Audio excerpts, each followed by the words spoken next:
Mukunda jewellery direct factory rates, no making charges. AP రాజకీయాలు ఆసక్తికరంగా మారుతున్నాయి. స్థానిక సంస్థల ఎన్నికలకు ఏపీ ప్రభుత్వం సమాయత్తమవుతోంది.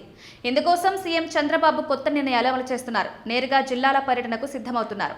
ప్రభుత్వ కార్యక్రమాలను అమలు చేస్తూ ప్రజల్లోకి వెళ్లి వివరించాలని నిర్ణయించారు. అందులో భాగంగా వరుసగా 5 జిల్లాల పర్యటనల ద్వారా సీఎం చంద్రబాబు రాజకీయంగా పట్టు పెంచుకునే ప్రయత్నం చేస్తున్నారు. ముఖ్యమంత్రి చంద్రబాబు కీలక నిర్ణయం తీసుకున్నారు.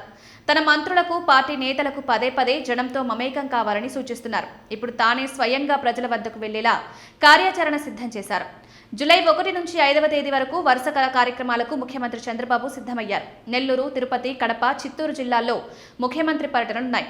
ఈ జిల్లాల పర్యటనల వేళ చంద్రబాబు ఆ జిల్లాలోనే బస చేయనున్నారు. జూలై 1వ తేదీన పేదల సేవలో కార్యక్రమంలో భాగంగా పింఛన్ల పంపిణీ కార్యక్రమం కోసం నెల్లూరు జిల్లా చిల్లకూరు మండలంలో బాబు పర్యటించనున్నారు.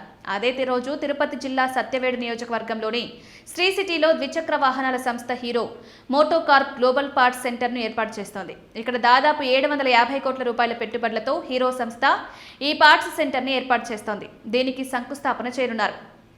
ఇక రాత్రికి చంద్రబాబు అక్కడే బస చేస్తారని అధికారులు చెబుతున్నారు. కాగా జూలై 2వ తేదీన తిరుపతి జిల్లా రైల్వే కోడూరులో Viksit Bharat guarantee for Rozgar Ajeevika mission ప్రారంభ కార్యక్రమంలో పాల్గొంటారు. అదే రోజు సాయంత్రం తిరుపతి పట్టణంలో ప్రైవేట్ హోటల్లో జరిగే కెపాసిటీ బిల్డింగ్ వర్క్షాప్కు హాజరవుతారు. వర్క్షాప్కు నీతి ఆయోగ్ సభ్యులతో పాటు పీఎం ఎకనామిక్ అడ్వైజరీ కౌన్సిల్ సభ్యులు హాజరవుతారు. 2వ తేదీ రాత్రి తిరుపతిలోనే చంద్రబాబు బస చేస్తారు.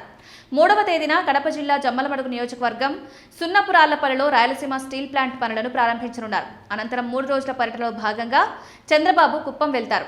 3 నుంచి 5వ తేదీ వరకు కుప్పంలో పలు అభివృద్ధి కార్యక్రమాలకు శంకుస్థాపనలు, ప్రారంభోత్సవాలు చేస్తారు. ఇలా జిల్లా పర్యటనలు చేస్తూ అక్కడే బస చేస్తూ బాబు పూర్తి బిజీ కానున్నారు. తిరిగి 5వ తేదీన అమరావతికి చేరుకుంటారని అధికారులు వెల్లడించారు.